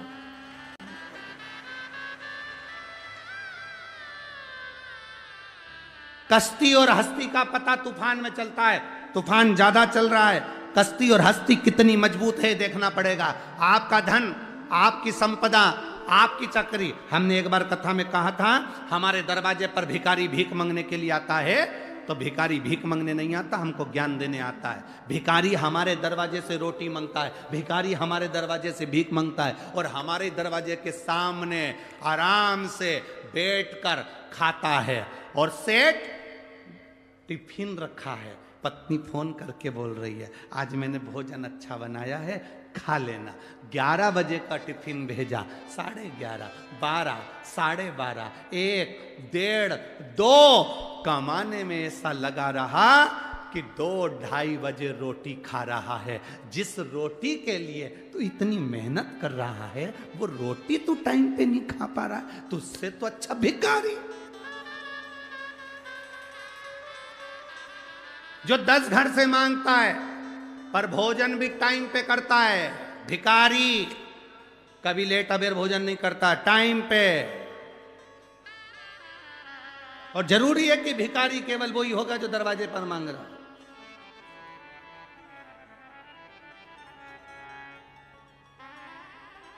भिखारी की 4 वैरायटी हैं, अलग अलग वैरायटी के भिखारी होते हैं। एक लड़का लड़की को ब्याहने के लिए गया, दरवाजे पे जाके खड़ा हो गया, दोस्तों ने कह दिया लड़की का बाप तेरे को गाड़ी देगा, बिना गाड़ी के तू मंडप के अंदर जाना ही मत। ये उच्च क्वालिटी के भिखारी है। तू मंडप के अंदर मत जाना जब तक तेरे को गाड़ी नहीं मिले। बाप से कहा कि मैं अंदर जब जाऊंगा जब मुझे गाड़ी दोगे 4 व्हीलर, तो मैं तुम्हारी लड़की से शादी करूंगा। बाप ने बेटी को देखा, बेटी ने बाप को देखा, कोई बात नहीं। पिता ने जमाई को, दामाद को 4 व्हीलर गाड़ी दे दी। बेटी गाड़ी में बैठकर घूमने चली, चौराया आया, दरवाजे पर गाड़ी का कांच बजाया। भिखारी ने, बेटी ने कांच नीचे करा, पर्स खोला, उसमें से 5 रुपए, 10 रुपए, 2 रुपए निकाल कर दिया।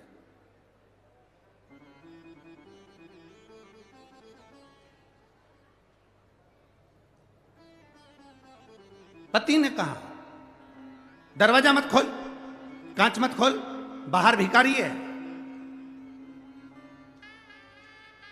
वो कुछ मांगेगा। बेटी ने कहा मुझ में मेरे बाप के संस्कार हैं, उसने भी एक भिखारी को गाड़ी दी थी, तो क्या मैं भिखारी को नहीं दे सकता? मुझ में मेरे बाप के संस्कार हैं, अपने दरवाजे पर आए हुए भिखारी को मेरे बाप ने खाली नहीं भेजा था, तो मैं भी अपने दरवाजे पर आए हुए भिखारी को कैसे खाली भेज सकती हूँ? ये पिता के संस्कार कैसे भूल सकती हूँ? भिखारी की वैरायटी है अलग अलग, सारी वैरायटियां बताएंगे तो दूसरे दिन तुम कथा में नहीं आओगे।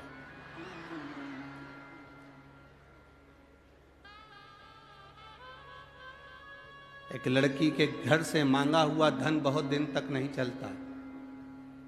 माँ बाप अपने बेटे की शादी करें तो लड़की वालों के यहाँ जाकर इतना जरूर कहें कि हमें तुम्हारे घर से पैसा, धन, गाड़ी, बंगला नहीं चाहिए, और अपनी बेटी जो देना ना, उसको इतना संस्कार देकर भेजना कि घर के बुजुर्गों का आदर करे, बड़ों का सम्मान करे, सत्कार करे।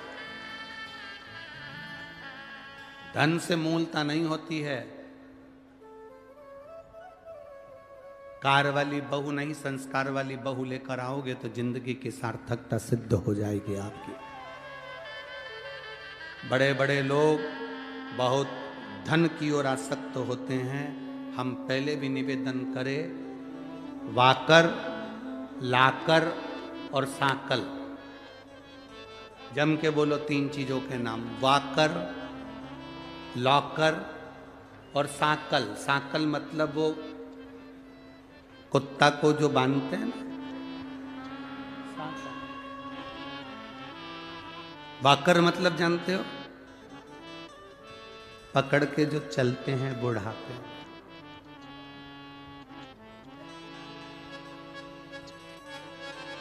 अभी अभी हम कोसी मथुरा में कथा कर रहे थे तो वहाँ के एक भक्त ने कहा, कोई उनके रिश्तेदार थे अग्रवाल जी के, तो उन्होंने हमसे कहा कि गुरुजी, उनके कोई परिचित थे अग्रवाल जी के, तो उनके रिश्तेदार ने कहा, गुरुजी बुढ़ापा बहुत सुनने के लिए होता है, सही है ना, कितना सुनना पड़ता। हमने कहा भैया बुढ़ापा ताने सुनने के लिए नहीं होता है, बुढ़ापा कथा सुनने के लिए होता है। बुढ़ापे में ताना सुना नहीं जाता, बुढ़ापे में कथा सुनी जाती है। कभी भी यह ना सोचे कि बुढ़ापा मिला है तो ताने सुनना पड़ेंगे, बुढ़ापा मिला है तो दुनिया के ताने सुनना पड़ेंगे। ना ना, शिव महापुराण की कथा कहती है जैसे जैसे बुढ़ापा बढ़ते चले जाए, घर से, बहुओं से, बच्चों से थोड़ी आसक्ति कम होते चलना चाहिए और भगवान से प्रेम बढ़ते जाना चाहिए।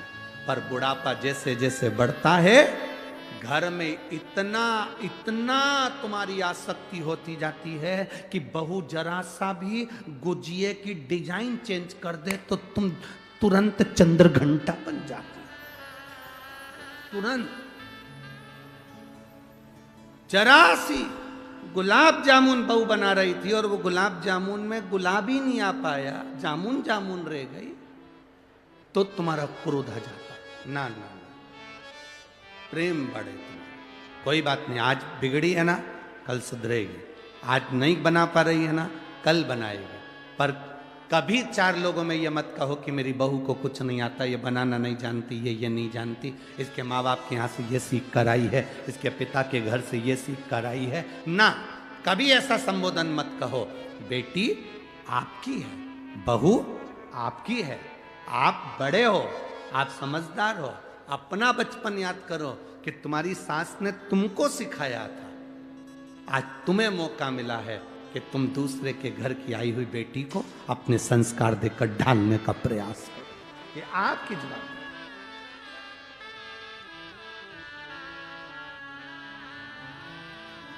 जो नहीं समझ पाता उसकी जिंदगी में फिर वो बल नहीं आ पाता। एक सास ने बहू से कहा, बहू जा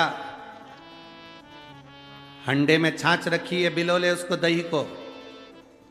बहू ने छाछ बिलोना प्रारंभ करी, उसमें माखन आ गया। जैसे ही माखन आया तो बहू चिल्ला के जोड़ी, मम्मी आई, माखन आ गया। सास गुस्से में धड़धड़ाती हुई आई, बहू में एक थप्पड़ दिया धर के। कल की आई, ससुर का नाम लेती है। अब बहू को नहीं मालूम था कि मेरे ससुर का नाम माखन है, उसको नहीं मालूम। कल की आई, ससुर का नाम लेती है, आज के बाद नाम लिया तो तेरी जीवान खींच लूंगी। 2 महीने के बाद मलाई फिर तैयार हो गई, बहू फिर बिलोने बैठी, फिर माखन आ गया। अब की बार चिल्ला के दौड़ी, मम्मी आई, ससुर जी हंडी में आ गए। अब इससे ज्यादा क्या बोल सकती है, क्योंकि ससुर का नाम नहीं लेना उसने। ससुरा हंडी में पड़ा। तो कश्ती और हस्ती का ठिकाना पाना महाराज बहुत विचित्र है। तूफान आता है, हवा चलती है, तब तुम्हारी मजबूती मालूम पड़ती है। दुनिया के लोग तुमको भटकाने का प्रयास करेंगे, दुनिया के लोग तुम्हें मार्ग से हटाने का प्रयास करेंगे, दुनिया के लोग तुम्हें ताना देकर, अपशब्द कहकर तुम्हें भगवान के मंदिर से दूर ले जाने का प्रयास करेंगे, तुम्हें हाथ का लोटा पानी का छुड़ाकर तुम्हें दूसरी ओर ले जाने का प्रयास करेंगे। पर आपके हाथ का लोटा, आपके हाथ का जल छूटना नहीं चाहिए। वाकर, लाकर और सांकल, ये 3 पर आज की पूरी जिंदगी चल रही है। बुढ़ापा वाकर से निकल रहा है, जवानी सांकल पकड़ के निकल रही है। और कई लोगों की जिंदगी, माताओं की जिंदगी लॉकर से निकल रही है कि मेरे पास लॉकर में इतना रखा है। हमारा निवेदन है, लॉकर में जो रखा हुआ है वो तुम्हारे काम आएगा कि नहीं आएगा, पर इस हृदय के अंदर अगर श्री शिवाय नमस्तुभ्यम भगवान देवादिदेव महादेव का नाम तुम्हारे अंदर भरा पड़ा है तो ये अंत समय तक तुम्हारे काम जरूर आएगा और तुम्हारी जिंदगी सवरेगी। एक पत्र आया है, शिव तत्व है। आपका विश्वास जितना दृढ़ होगा उतना शिव को पाना सरल होगा, उतना आप शिव को करीब में पहुंचते जाओ, शंकर के करीब में पहुंचते। महाराज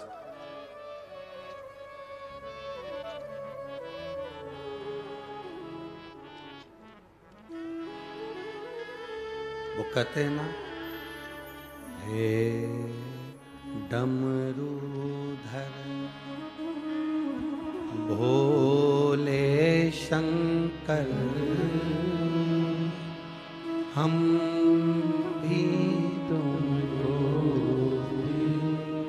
दे बैठे, गम पहले से कम तो न थे, एक मुसीबत ले बैठे। भगवान शिव से जितने दिल लगा लिया, भगवान शंकर से जिसने मन लगा लिया, फिर वो भटका नहीं। पत्र में इस बहन ने लिखा, भरोसा नहीं था, विश्वास नहीं था। क्या केवल शिव पुराण सुनने से फल मिल जाता है?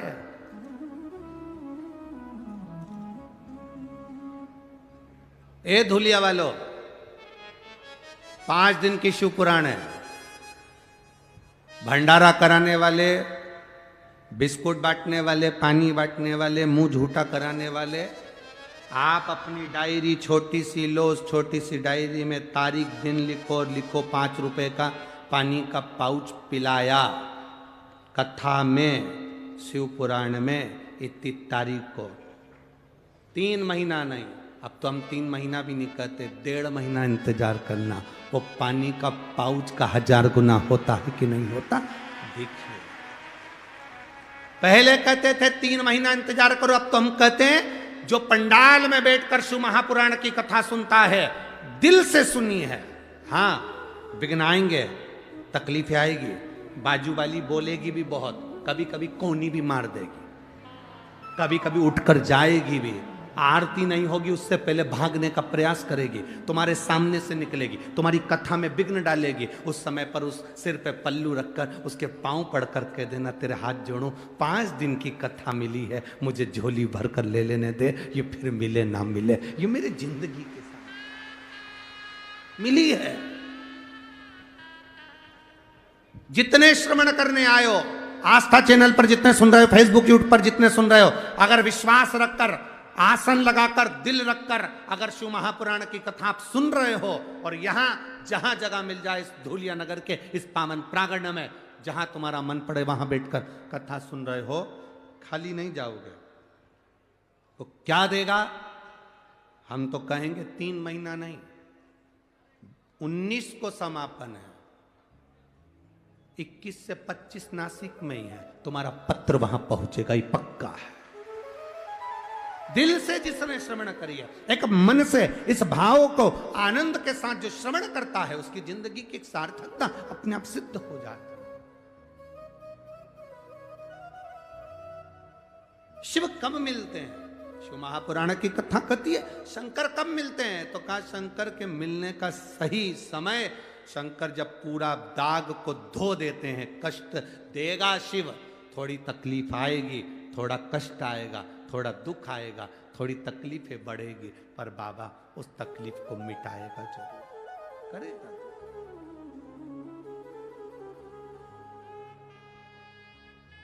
बोल बम का नारा है, अच्छी जम के बोलो जरा, बोल बम का नारा है, सारी समस्या का हल वो साधता है, संभालता है, और जब वो साधता है तो सुख मिलता है।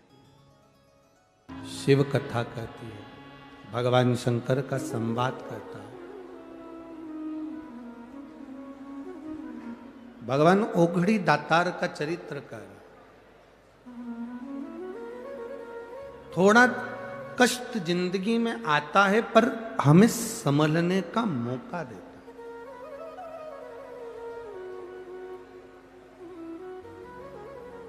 एक बड़ी सुंदर कथा आती है। एक बार भगवान नारायण लक्ष्मी जी के नजदीक में विराजमान थे। लक्ष्मी जी चरण दबा रही थी और भगवान विष्णु विश्राम कर रहे थे।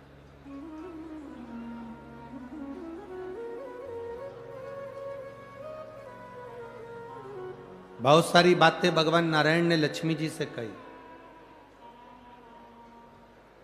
महालक्ष्मी शिव महापुराण की कथा है, थोड़ा ध्यान देना।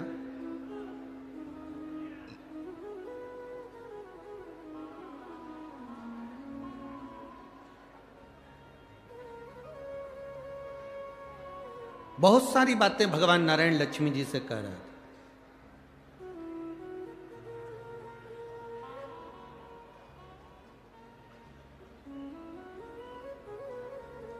अब लक्ष्मी जी का ध्यान कहीं और लगा हुआ था।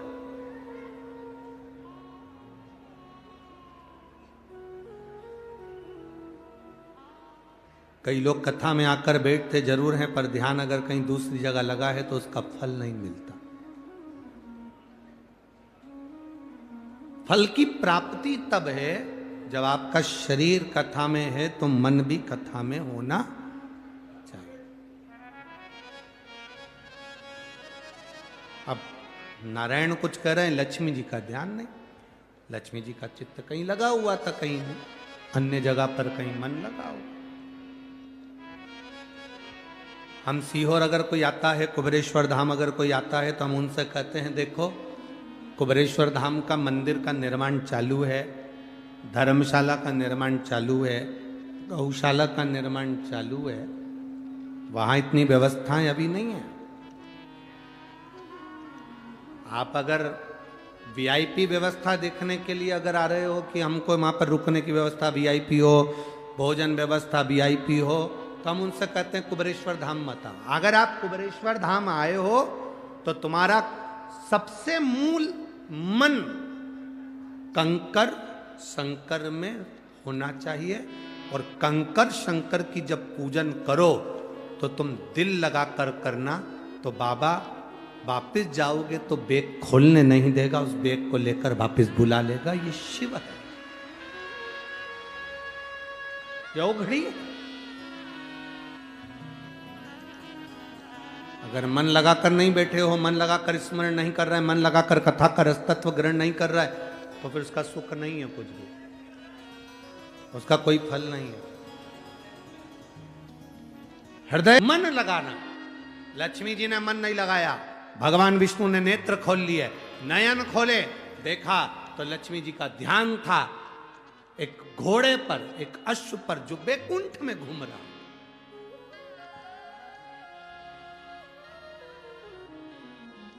अच्छा, एक जगह पर यह कथा कही कि लक्ष्मी जी घोड़े को देख रही थी बैकुंठ में, तो किसी ने पत्र लिखकर भेज दिया कि बैकुंठ में घोड़ा क्या कर रहा था।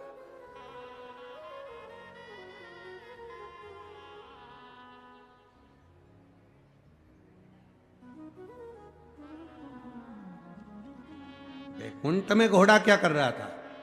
शिव महापुराण की कथा कहती है वो घोड़ा साधारण नहीं था, वो घोड़ा साधारण नहीं था।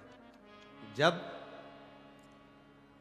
किसी अश्वमेध यज्ञ के अश्व को छोड़ा जाता है, वो अश्वमेध यज्ञ का श्वेत अश्व एक क्षण के लिए बैकुंठ में आता है। एक क्षण के लिए वो अश्वमेध यज्ञ का अश्व बैकुंठ में आता है। दो चीजें अपने अंदर उतार कर रखना।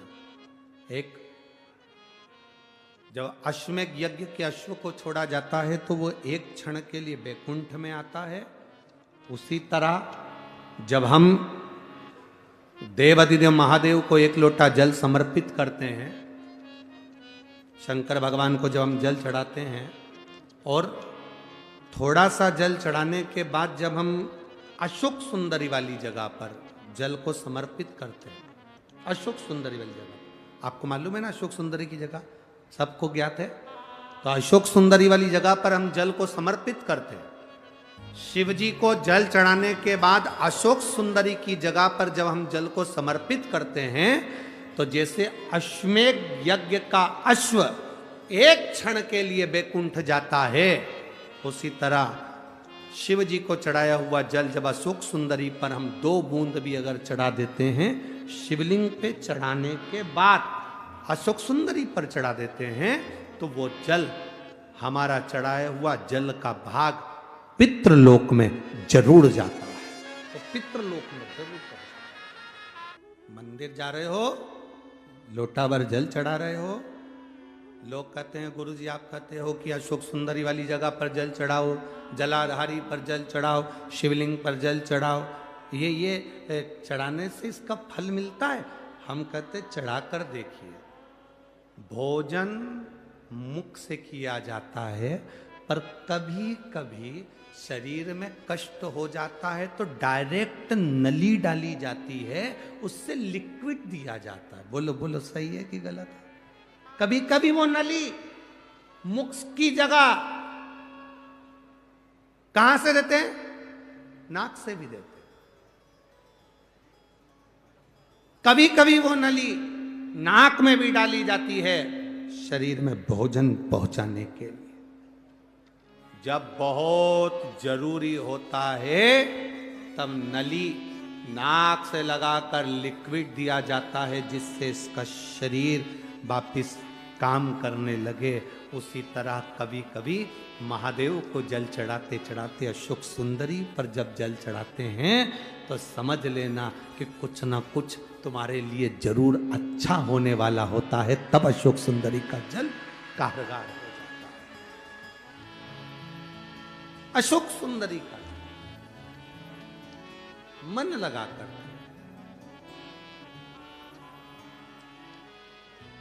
दिल लगाओ।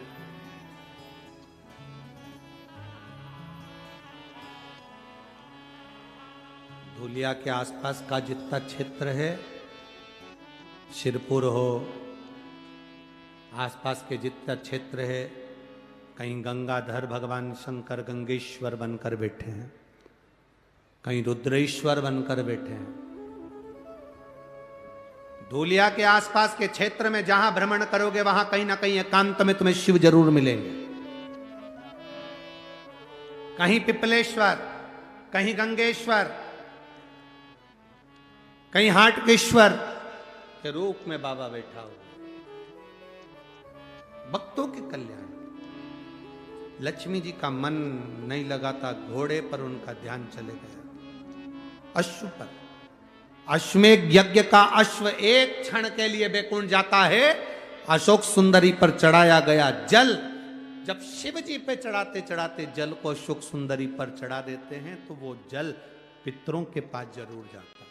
जैसे अपने कोई कामना करते हैं, अपना कोई काम नहीं हो रहा, कोई प्रॉपर्टी अटक गई, कोई कार्य अटक गया, कोई पैसा अटक गया, कोई लक्ष्मी अटक गई, तो अपन 5 जगह पर जल चढ़ाना चालू कर देते हैं।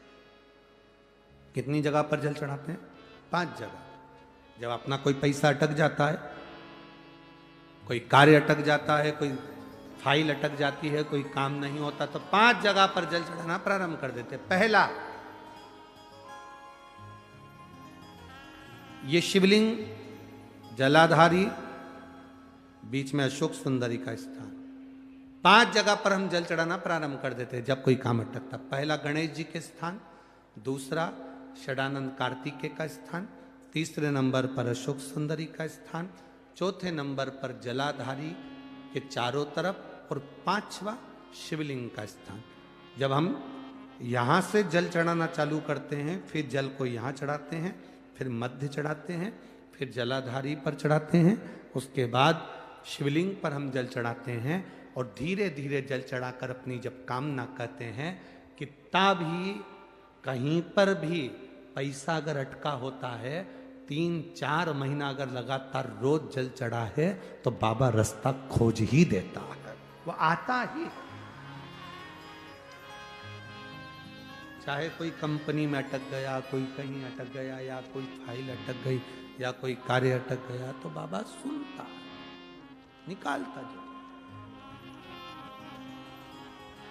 बस आपका विश्वास दृढ़ होना चाहिए, आपका भरोसा दृढ़ होना चाहिए।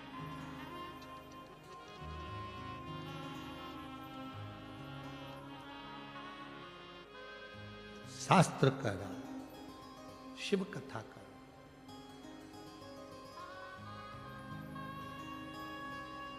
लक्ष्मी जी का ध्यान अश्व पर, घोड़े पर लक्ष्मी का ध्यान।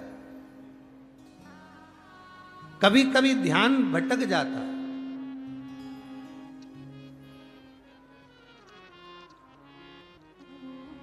कभी कभी ध्यान भटक जाता है। देवराज नाम का ब्राह्मण चोरी का धन लेकर गया था, शंकर जी के मंदिर में पहुंच गया था। शंकर जी के मंदिर में कथा चल रही थी, हर हर महादेव लोग कह रहे थे।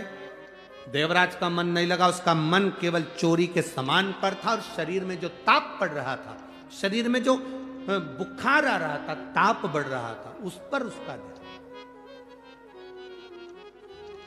शरीर में कष्ट बढ़ता है, कष्ट बढ़ता है, तो व्यक्ति की भूख समाप्त हो जाती है। शरीर में जब बुखार बढ़ा, ताप बढ़ा, तो भूख समाप्त हो जाती है, भोजन समाप्त हो जाता है। और जब हमारे घर में पाप बढ़ता है, तो भजन समाप्त हो जाता है, भगवान का नाम निकलना समाप्त हो जाता है।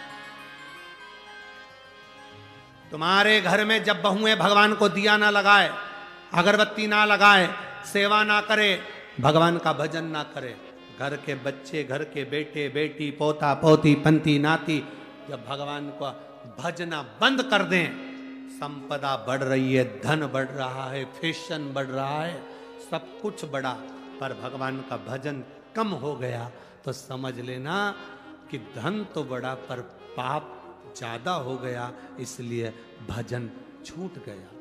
जिसके घर में भजन होता रहे, तो समझ लेना तुम्हारे घर में पाप नहीं आ सकता, भजन का बल बढ़ा। पाप नहीं आ सकता, भजन का बल बड़ा है तुम्हारे यहां, तुम्हारी भक्ति बड़ी है, तुम्हारा विश्वास बड़ा है। अपने घर के छोटे छोटे बच्चों को यह सिखा दो कि 1 लोटा जल लेकर महादेव के मंदिर तक जाए।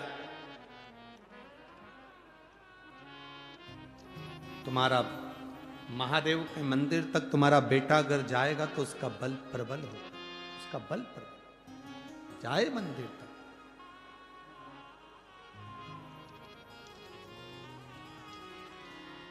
उसके भरोसे छोड़ना। एक माँ ने जैसे कहा ना कि मेरे बेटे के कान में गठान हो गई, डॉक्टर कह रहा है कि गलत हो सकती है, जांच होगी। उसने अपने बेटे को भगवान के भरोसे छोड़ दिया, छोड़ दो उसके भरोसे।